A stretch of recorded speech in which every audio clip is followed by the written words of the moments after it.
Hey guys, welcome back to EAK TV. I'm delighted to have Bob Reid with me, the co-founder of Everest. Nice to meet everybody. So, is this your first time in Malta? It is our first time in Malta. We're actually establishing a company here and actually getting our VFA 3 license so we can actually take deposits and transfer tokens across the world.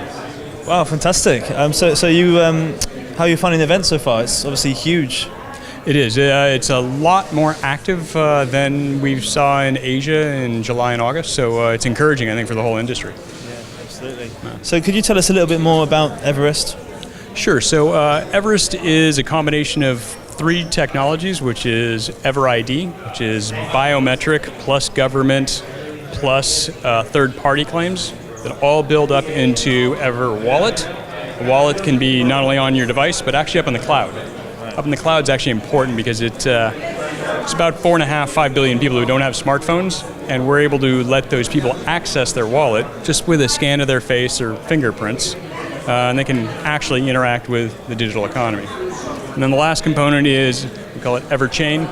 It's a layer 2 transaction ledger that's above Ethereum, if you will, massively scalable, really fast, and cost effective. And what inspired you to found Everest? So we saw 2 things happening at the same time. One was generally a sense of overall economic injustice around the world that sort of became intolerable. It's tough to roam around Indonesia, the Philippines, Colombia, even Africa, and you realize it's almost genetic lottery of why these people don't have access to more. And simultaneously, we saw, as I call it, the convergence of biometrics and cloud technology with blockchain and tokenization of money. Those 2 things coming together at the same time, you can actually solve that economic injustice problem, right? So, which is, you end up with foundational element, which is identity, and then from there, you're able to actually, so I call it, take people from the, Middle Ages of an economy up to the 21st century digital economy very quickly. So that was those are the driving forces behind it. And do you think blockchain is doing enough right now for those developing countries? No, not yet. I think there's been a whole lot of hype and people promising a lot with white papers. We, I think, are one of the few that actually built it, installed it, signed up customers, actually went out and found product market fit of hey, if you're a bank or a government or do we actually add value to this? Right? Will we actually add value to users at the end? And the answer so far has been yes. So again, we're actually signed deals and rolling out users. So could you tell us a little bit more about what those deals are and maybe some use cases for Everest? Sure. So our first deal that I think is really notable, is with the Indonesian government. And they are moving their energy subsidy over our chain to the wallet that is then biometrically verified. And so I'll give you a sense. Right now they move about $7 billion to 50 million people. Right. And according to the vice president, they're missing about $1.3 billion right now. And his quote was, "Your solution at scale actually saves us that $1.3 billion because it's a cryptographically signed transaction across the chain, and then it gets biometrically verified, right? That really is that 24-year-old woman in Sulawesi who really did get that money. And it didn't get lost along the way. Yeah. The other applications have been payments and remittances. Mm-hmm. So a lot of folks in blockchain talk about remittances of just the transaction. And that's easy, but it's also not really remittances. Remittances have to have KYC with real digital identity attached to it. So we actually, by combining both of those, we make this actually cost effective, actually more private and transparent at the same time. So we're rolling that out with a couple of partners Q1.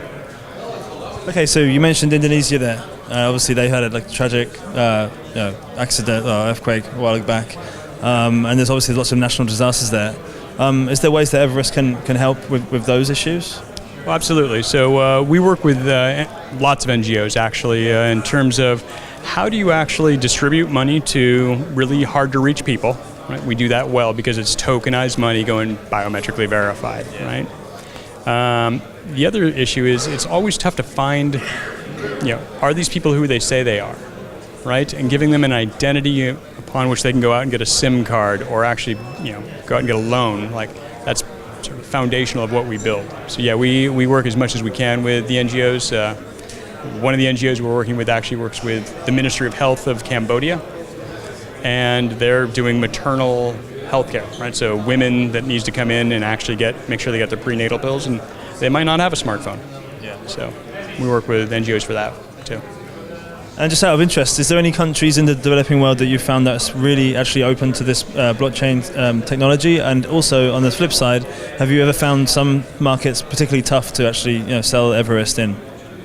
No, almost across the board, we've been finding everyone who's not some draconian dictator really open to it. Like, if you will, I'm seeing the vast majority of central governments care about their population and want to make sure that they service them properly, right? And it's almost this myth of like, oh, if you're an emerging market, it must be corrupt. And it's actually not true. So we're seeing a lot of people go like, this is a great way to go service our population better. The Colombian president that just got elected in June is another one, where he's actually saying, blockchain's a great example of how we can actually help our population and reduce corruption. And we're seeing that across the board. So just moving a little bit towards technology. So I understand there's been some criticism about plasma chains at the moment because of latency issues. Why do you feel that this is a suitable solution for EverID? So plasma is still a little bit in development, although they've made massive strides. We don't do the plasma chain that some of the folks have been talking about, that is actually posting money onto mainnet and doing 2 cycles and then doing the revocation. That actually has a lot of, that's complicated, which is why it's taking a while. And some of the brightest guys, are working on it. We do something a little different on a layer 2, but still make sure that it's mainnet compatible and that ultimately that the contract is auditable.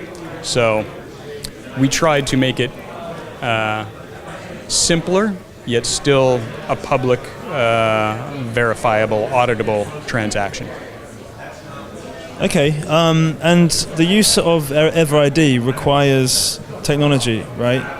So how do you expect to onboard users who are not able to own a smartphone, for example? Great question. We actually built an app where an agent, for example, a government agent or a bank, or ultimately probably even like Uber drivers or Grab, South Asia, can actually scan users in. So they scan biometrics, scan government ID, scan any other third party, even like social KYC, attestations. That then builds an identity with a wallet up in the cloud. I call it distributed storage that the user owns. Okay. So that's an interesting piece, by the way. On the governance, we don't actually ever own the data, but neither does the government and neither does the agent. It's really the first time ever a user gets to own that. So once that's created, a user has an Ever ID and an Ever wallet waiting for them. And now they're able to transact. Literally with a webcam. They can just walk in, shirt on their back, scan their face, put in their PIN, and get access to their wallet. That's great. So you mentioned that you're maybe moving some offices to Malta. You're an American citizen. Yes. So what do you think that larger jurisdictions like the US could learn from smaller jurisdictions that are open to that technology like Malta? I'm seeing lots of jurisdictions actually get smarter, faster about this. Right, the Swiss, the Singaporeans, the Maltese, I think have been the forefront. They've sort of come to grips with what a virtual financial asset is, and it's not e-money and it's not a security. It really is something different.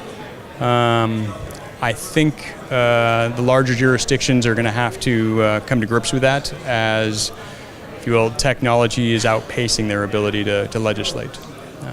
Malta's been, if you will, fantastic for us because it's EU regulated, so real laws, real prosecution, real due diligence, real everything, and gives us access to a big market. So do you have any new developments or any new partnerships or any news that you'd want to share with your community? Yes, we've got a rather large remittance program going, which we should be able to announce in Q1, maybe sooner, but it's really interesting and really significant for us. Does it have a name? Not yet. Sorry, I have to be a little careful. Okay, perfect. Okay, guys, thanks so much for joining me, Bob, today. Thank you. Enjoy the rest of the summit. Thanks. That's EAK TV. Subscribe below. Thanks for joining us.